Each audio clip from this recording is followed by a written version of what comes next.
Ricardo, tell us about yourself. Thank you, Spencer, and thank you to everyone and the tugboat folks for staying till the last bull of the afternoon. Usually folks at the last bull in the bullfight, they're all liquored up. So not really paying that much attention. So we'll see. I'm glad you clarified that. I didn't know what that bull was. Yes. So I grew up in Monterrey, Mexico, actually watching cable television with the two local channels from St. Louis, Missouri, when Willie McGee and Ossie Smith and Vince Coleman, all those guys. So it's my first time in St. Louis, so this is a treat. I knew the weather in Monterey and the weather in St. Louis every day. So from Monterrey, Mexico, been living in LA now for 15 years. Before that, went to business school up at the Bay Area, Stanford Business School, from 01 to 03. And the reason I'm in the baking business, my fellow tugboaters forgive me because I've said that many times, but my English is not very good and I'm hard of hearing. And I thought the professors were saying all the money was in baking. So, David paid attention.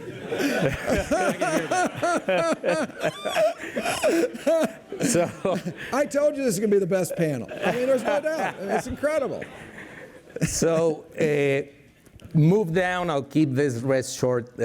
So moved down to LA after business school, wanting to start a business in the Hispanic market, and of course the numbers are there demographically. So we moved there, myself, my business partner, and got into the baking business. And talking about community, I was trying to see why Spencer considered me for this panel. And so I just remember when two stories very specifically. When we opened, or before we were going to open the first store, our first store is in Huntington Park. And whenever I tell anyone native from LA, Huntington Park, they say, oh, Huntington Beach. No, Huntington Park. And so the difference is there's 99% Mexicans in one versus the other. And so as we're building the store, and our idea was not only to do the product side, because of course there's the market and they're gonna like the bread and all that, but being from Mexico, I was always depressed going to the Mexican areas, and I say this with great respect, on the little or small number of businesses that were actually owned by, I say Mexicans because I'm Mexican, not to disrespect anyone from other places. But so I was always depressed that business owners there never really invested in the store, and actually looked at the customers with distrust, like they're gonna steal their merchandise, but they set up shop there. So we did this business plan to do the products, but more so the store. And I wanted an uplifting place, a place where people would be happy and kind of proud, hopefully. And so we're in the last week before opening, the store's built inside, no signs yet, and there's a barricade you can't see in. And these three gentlemen all of a sudden are inside the store because one of the workers left it open. And there's these three business owners from that, the main street on Huntington Park is called Pacific Boulevard. So imagine like little downtown street with shops. So these three business owners are from different national origins, let's just say. And they own 99% of the stores are different ethnic groups that own those stores there. And so they come in and they're looking at the store and they're like confused. And I walk up to them and say, how are you guys? Can I help you? And say, what's going to be here? And they say, well, it's going to be a bakery. They kind of talk in their own language, like bakery, like probably, I'm assuming two of them didn't speak English. So the guy looks at me like a bakery, and what kind of bakery? I say, well, we're going to do a Mexican bakery. And he goes, and then he literally says this, he goes, but why invest so much? And I go, what do you mean? And he goes, these people, you can give them anything. And when he said that, I'm a joyful guy. I'm not sure how many shades of red my face turned to, but he could tell. And so I just politely told him I was Mexican, and his face dropped. And then just politely thanked them for their visit, no? And so that to me told me that we were on the right track, no? Because if you're thinking that certain segments of consumers don't deserve nice stuff at their price point or whatever that is, but they don't deserve nice stuff, I think you're grossly underestimating or, dismissing folks. No? So anyway, that's one story. And that store was our first store 12 years ago. And then I was thinking of another story, and then I'll transfer over. But so back in 2014, we had already signed a lease for another place called Highland Park. I don't know, HP. I don't know why that keeps coming up in our neighborhoods. But so we signed it in 2014, and the owner of the building had to do some TIs first, and so we weren't going to start building until 2015. And so in the middle of 2014, we see this press release that Starbucks is going to open a store literally like 6 blocks from where we have signed the lease. And okay, that's okay, good. And there's all this fanfare about it. Starbucks starts construction, all of a sudden they open the store, and if you Google it, I'm pretty sure you can still find it. The neighbors they labeled it the most depressing Starbucks in America. And it was really an ugly sight. I mean, and not to say anything wrong, I think Starbucks is a fantastic company and I look up to them. But they really grabbed a bucket of paint and did the minimum. And that's also a very Hispanic area. And it was all over the press, the prison-like Starbucks. They just coined all these types of terms. But so, again, the community was upset that Starbucks wouldn't look upon them to do a normal store. No? It literally looked like an ugly check cashing place. And so, when we opened our store, that really set us apart in that neighborhood. Like, oh, thank you so much for doing this for the community. But anyway, so just little things that I thought, again, not to preach, I thought that looking at your customer, whatever that customer might be, as somebody deserving of something better, I think has helped us. Very good. Michael, talk about your family a little bit and also your background in terms of where you worked before and evergreen principles that you've encountered in your past, because you've got a very interesting past. So first, I'll start with the family. So I'm very fortunate. My father started our business about 40 years ago, and he's still actively involved in the business. In fact, I think he outworks us all, and so we're thankful for that. I've got 2 brothers that are also in the business, and that's a real joy. The nature of our business is primarily the operation of John Deere dealerships in the central third or so of Iowa. And like my dad likes to say, if you're going to be a John Deere dealer somewhere, the central third of Iowa is a pretty good place to do it. So that has worked out very well for us. As far as background, and in the context of the Evergreen principles we've been talking about, I've had the opportunity to work for a public company and a private company that are both much larger than our family business, that I think exhibit some of these Evergreen principles. And so back to this note, Spencer, of these principles can be alive in public companies too, to a degree. I was fortunate to experience that. So the public company that I had the opportunity to work for was Southwest Airlines. And when I think about my experience at Southwest Airlines, there was so much emphasis on this notion of people first, and employees first in particular. And there was a clear purpose to connecting people to what most matters in their lives. And so there was this very strong connection to the purpose of that organization. The private company was Hallmark Cards in Kansas City, and very similar feeling of, our employees are very, very important, and there was that feeling of connection to the family. And their purpose also had this word sort of connection, and it was about helping people create emotional connections. And so I've been fortunate to work for a couple of companies that were about connecting people, and that's very aspirational. It's a greater calling. And so as I've thought about that in our world of being a farm equipment dealer, it causes me to sort of think about, what we're all about with some of the best farm ground in the world. We get to help take care of about 5 million acres of farm ground in the central third of Iowa. We get to be part of this chain of helping to feed the world. And so I think this idea of purpose and employees as a very crucial member of our communities are a couple of themes that I didn't really understand were Evergreen principles until I became more knowledgeable about the Evergreen movement. Thank you. David, I'm going to help you here because you're sort of under attack as a public company. I think the idea of a not gigantic public company.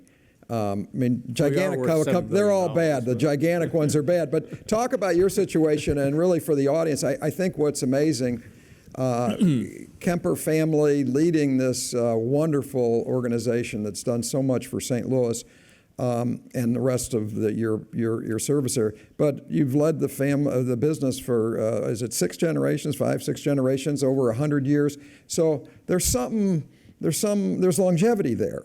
What's that all about? Okay. My title now is Executive Chairman, which I didn't really know what that meant till about 2 months ago. But our company it's a $25 billion asset company, market value today of $6.6 billion. And this kind of goes with the public company.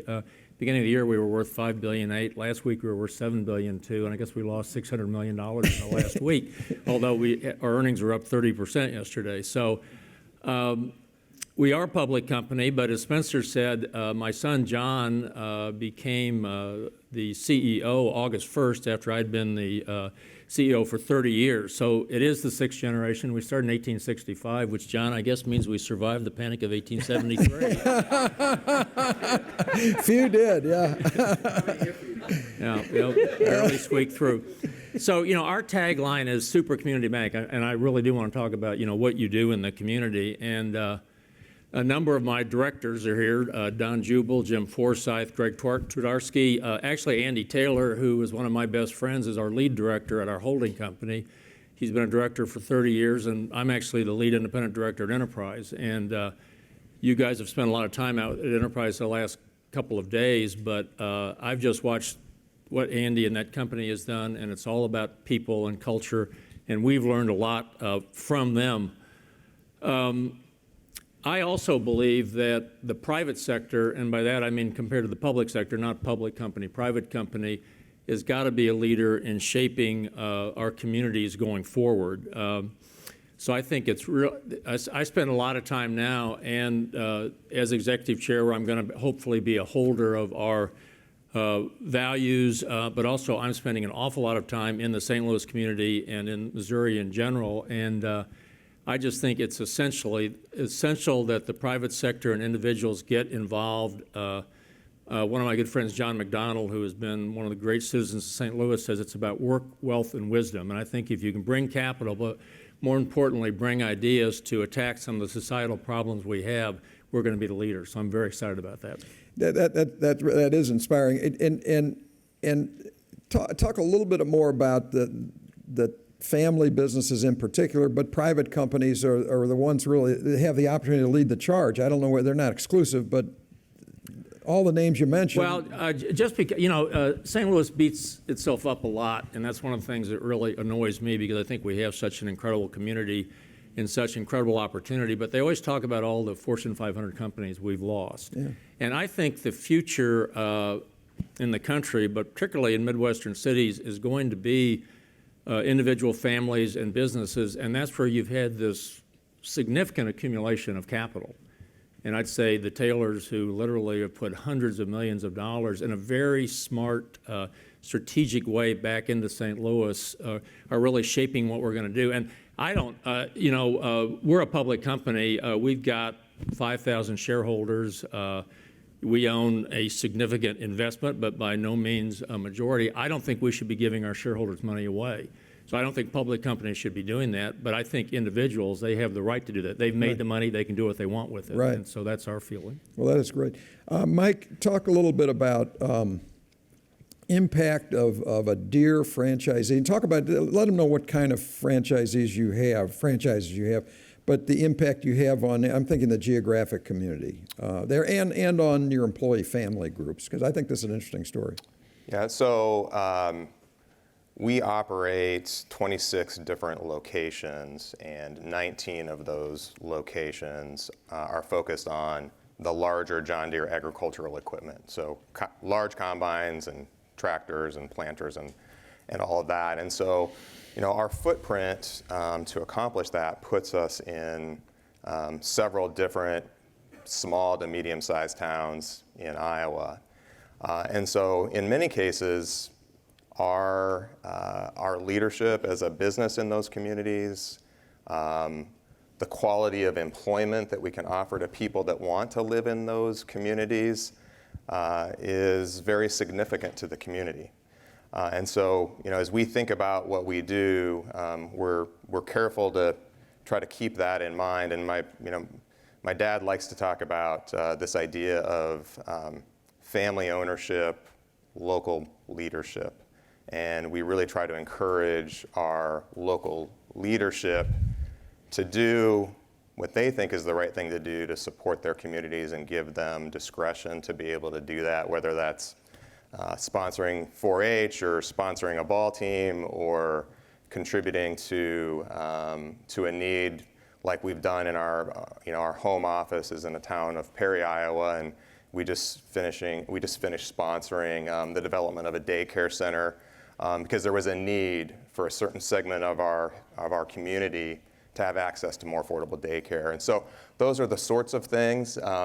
But we really take it as an important responsibility to create and maintain these really good jobs in these communities, because there are families that want to live in these communities. Many of them still farm but can't farm full time, and we allow them to continue to stay as part of the fabric of these communities with the kind of employment experience that makes that possible. That's great. Ricardo, you're founder-led, and there's a co-founder in the story, right? What are you doing you're growing, but what do you do to project stability in the ownership structure to your employees to give them the confidence you'll be there? I mention this because there was a really interesting article in today's Post-Dispatch, for those that still read that. David Nicholas's column, it was just interesting that it was today. It was a story of a very successful mortgage company in town, and the owner, Steve Shukar, had lost two of his highest performing producers, and he just couldn't understand it. So they just sort of called up in the morning and said, "We've gone to a competitor. We're not going to be here anymore." And the story went on. It was just fascinating that it was today. They left because they did not think he had a succession plan. And I just thought that is really interesting, and it actually ties into to David's organization. Even if you're publicly held, people are relying on you as the leader of the place to keep it the way it is. It's this culture thing in the community. The idea that you're not going to sell out. You have the same threat. Your employees have the same threat that Mike's family and his employees have. So, Ricardo, talk about how you project stability to these employees, and you're growing, and what are they thinking when they work for you? Well, that would be more a question for them, but I think I'm still very small. We're a small company. Yeah, we have 12 shops, and I was thinking, as you were saying, and there's a number of stores up until that you can still hug them yourself. No, you can still kind of massage them. I've found it is less than 12. I don't know what the number is, but it's less than 12. So I think it's been more, thank God, we have folks that have been with us since the beginning. So I think it's through them more than anything that I can do. It's a very high turnover industry, higher than or on par with Greg's, I'm sure. It's never looked at as an industry to remain in. No, the restaurant industry is your summer job, your part-time, I'm just here to make a little money. And so stability is not the name of or the traditional labor force. But I think we have right now about 220-some employees, some part-time. And I think we have 5 that have been with us from that first store. And we've been fortunate that they have grown at the rate so far of the company into roles where they started as a cashier, and now one of them is the regional supervisor of like 6 stores, and another store manager, and have the baker guy that started, now he's leading the bread department. So that's just, I think it has to be through, again, in our case, I'm just talking about our case. If you ask me how, it has to be them that are doing it more than me. Right. And perhaps the stories that they saw, and so like the story that we just heard about Ukraine, no, and that type of thing. That means something. I mean, yeah.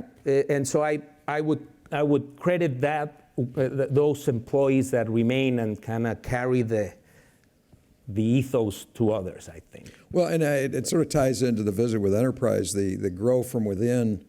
I mean, you talk about a way to have stories evolve and spread through the organization, and this is a place you want to stay, and heaven forbid that ever changed there, because that's part of the culture and the blood of the place. I wanted to go back to a slide that Dave showed us in the beginning about the purpose of Tugboat. I found with Dave Wharton that he keeps coming up with really interesting observations about business in particular. And his statement about the mission of Tugboat I thought was particularly interesting. He said, reintroduce, which is an amazing kind, reintroduce the vital importance of humans coming together to create and grow lasting businesses that make a dent in the universe. Now, I don't know who your writer is, but that's pretty great. That's really great. So I wanted to ask the panelists, how are you making a dent in the universe, David Kemper?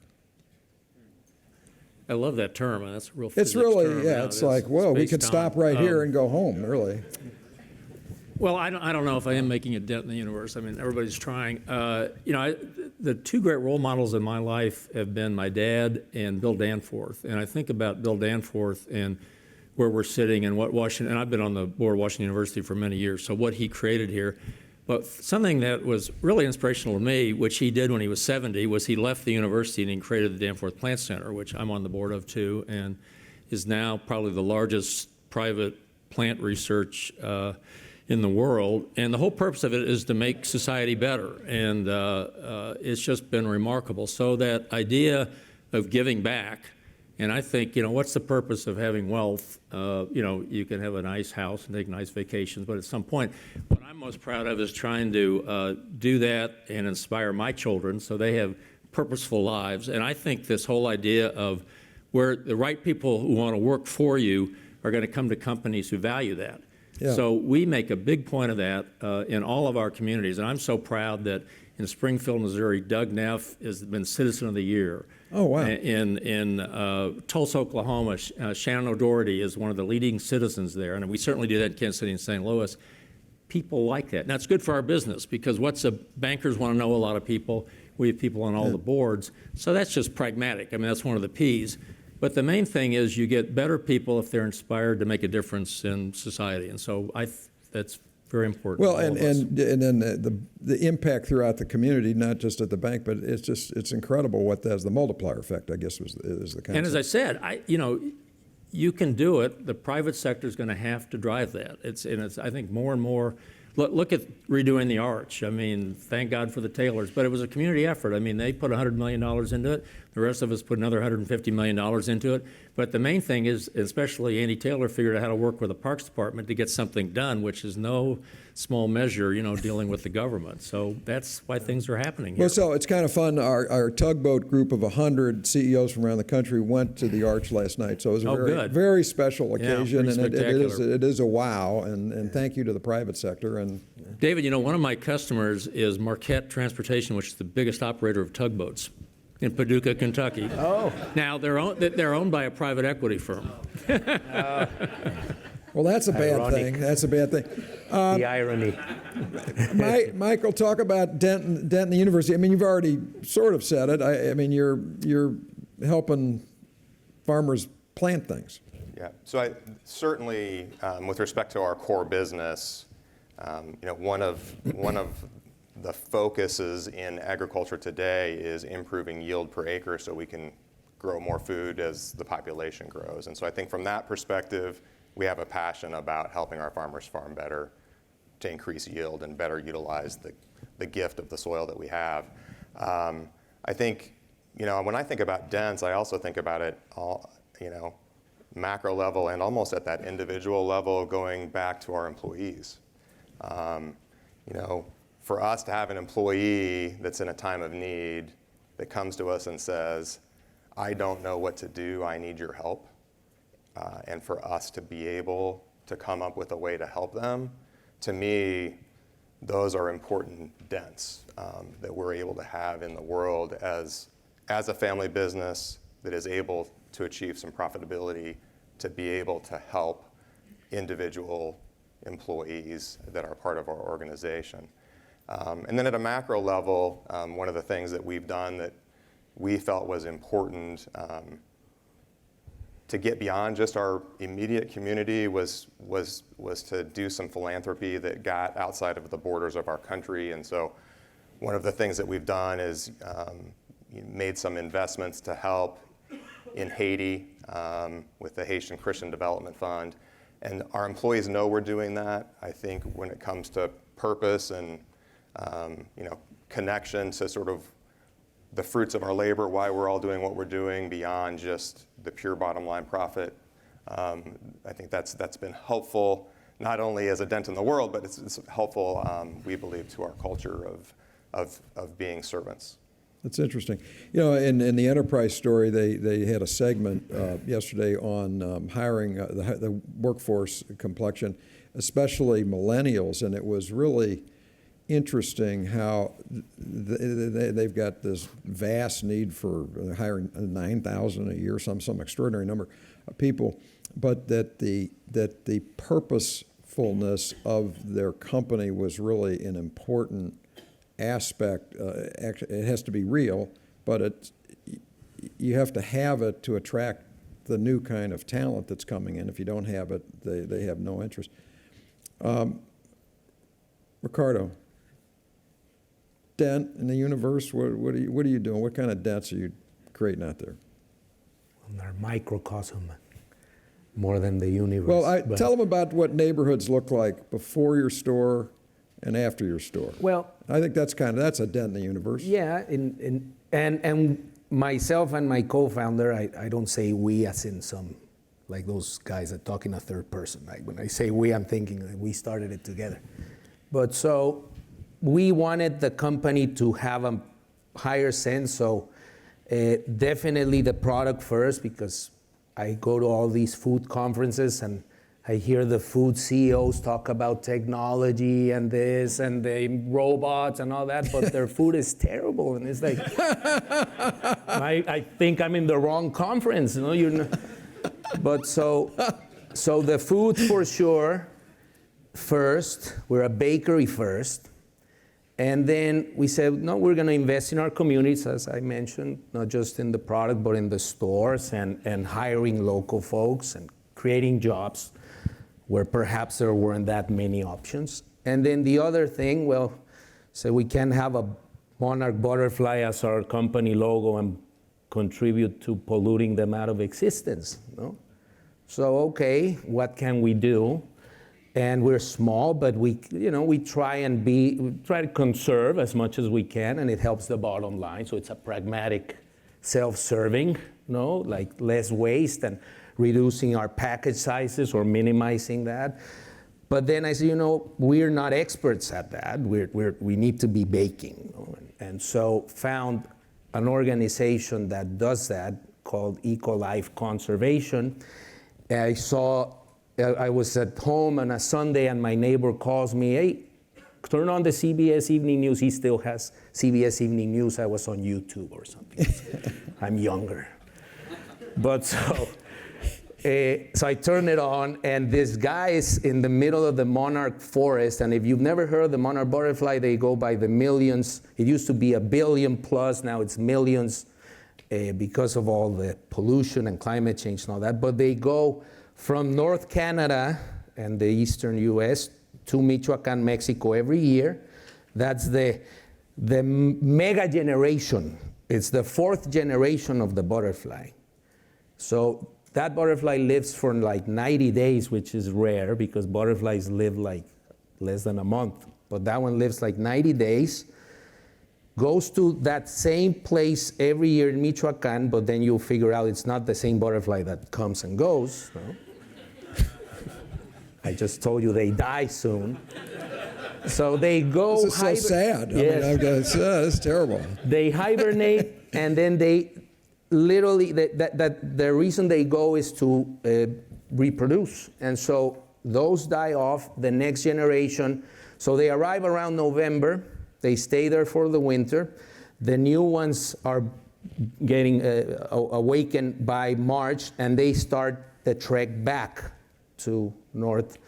But so they take 3 generations to get back to Canada or the North US, and then the cycle starts over. So for us as a company, that was a beautiful image of a marriage, not just with our product and what the associations we wanted, but what we wanted to represent.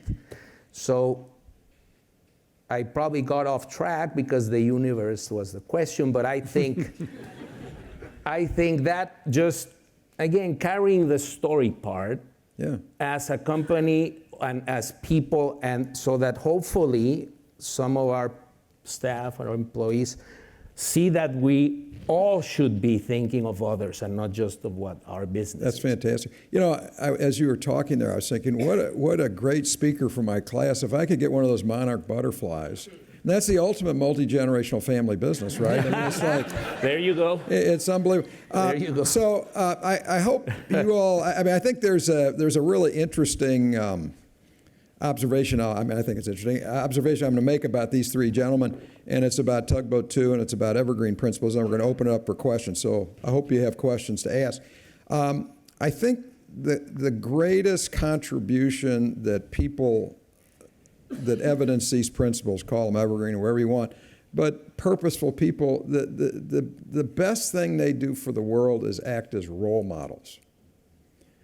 Because honestly, you can't sit in this room and hear these stories without being, I don't know if the word's jealous or proud or gee whiz, I can be better. So I want to thank you all for. It's and I say that all the speakers are so, just unbelievable. So a few questions. We got time for questions. Who's got a question? Mr. Stupp, thank you, sir. Yes. Kind of a comment and a question for David. The comment is he mentioned that he doesn't want to spend shareholders' dollars on the community because he doesn't think it's right. But I'd like you to talk a little bit about the impact that the Commerce Trust and the trust that you all maintain impact our community. And just a comment first, they really, when they work with a not-for-profit organization, they really put them through their paces, and they make sure that the organization, A, is worthy of, and B, will spend those dollars well. So. Yeah, I think it's a great question because David's way too modest. Yeah, this is a good point. Well, one advantage of being around for 150 years is John's great uncle Norman Stupp left his foundation to a small bank in South St. Louis that we ended up owning. So we administer it. It's the Norman Stupp. It's the Stupp after the Stupp family, but we try to do that in a very professional way to put all that money back into St. Louis. So, if you're a trust department, you accumulate trust. There's significant trust, but our main giving vehicle is our family. We have about a $350 million foundation that my brother and my sister and I administer. So we've got resources that $17 million a year that we're putting back into things, and we try to use that very strategically and focus that almost totally into St. Louis and Kansas City. And we're trying to both use the capital but really try to move the needle on different kinds of projects. So we want to be very smart about it, very strategic, and I think a lot of foundations are doing that now, where they're really trying to think through how they can really maximize what they're doing, and you can move the needle. That's great. Hi, thank you all. Can you talk a little bit about maybe your role on the boards? You spoke about being lead director, and how do you continue to embrace all of these evergreen principles in your role as a director, as opposed to being in a CEO capacity? Well, specifically, when you look at David or Tugboat's 6 Ps, and it just dovetails. I said to David, I said, I wouldn't do it as well, but I could give the same speech that he gave about, why companies are successful. And so it's just the way that we do business. And my son, John, who's, really taking this very seriously and embracing and nourishing the culture. So I think that's the role of a director. I think and I don't know if you talked with Enterprise and the Taylors about it, but they own the whole company. But Andy was very purposeful. It's been, I think, 20 years now in getting an outside board and sort of testing things that give it, I think, a little more discipline and a little different kinds of perspective. I don't know if they needed the discipline or not. I mean, they did brilliantly before, they're doing brilliantly after. But I think this discussion about culture is just essential. And it doesn't matter if you're a public or a private company. I think it's the same kind of formula. Yeah, that's a good question. Any other questions out there? Yeah. Good morning. Thanks to the panel. I just have a question around the evergreen principles and the paced growth. We haven't heard about M&A at all today, but any feedback on acquisitions that have taken place and how that new entity is integrated into the 7 Ps? Well, I know Michael can talk about that. Yeah, so we've tripled the number of John Deere locations effectively that we have in the last 4 years. So we've gone from like 9 to 25 or something. And so that's very top of mind for me right now. And I think if we were to get graded on pace growth, we probably wouldn't get a very good grade on that. But some of these are generational opportunities that you have to capitalize on because they may not come around again. And so we have tried to spend as much of our time as leaders as possible to be physically present at the locations we've been able to add to our organization and to demonstrate how much we care. Because I think at the end of the day, the relationship that the team has with our leadership team, which in today's world is largely the family, is a really important aspect of how they feel about their employment experience and the purpose of what we're all trying to do. I think that's the easier part of it for us. The harder part of it is integrating into the communities themselves. Because oftentimes we're purchasing businesses that have been in the community run by other families for a long period of time. And so that doesn't happen overnight. And I think on that topic, there's some lessons that we could learn about how to be more effective at that. But we've sort of chosen to start with the employees, and just honestly, that doesn't happen overnight either. But it's a matter, I think, of just the hard work of being there and being present. We have found to be the most important ingredient. Great. Elena? Yeah, I have a question for Michael. Just wondering, going from these very large, either publicly traded or privately held companies, and then going back to your family business, what was the biggest learning you took and applied in that situation?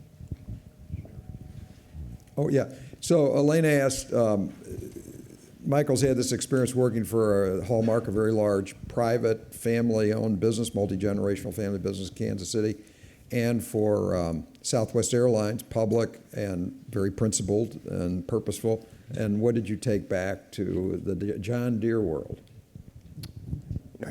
I think much of it would have to do with leadership principles, about the observations I was able to make about leaders I was able to work with, and their genuine care and empathy for their teams, even in very large organizations. And so while our organization is much smaller, it also grew very quickly over the last few years. And so this idea of empathy and care for every individual employee and relationship is, I think, will be one of the most important lessons I've learned that will serve hopefully me well and serve our business well. The other aspect of it is I was able to observe organizations managing more complexity than what our family business was used to.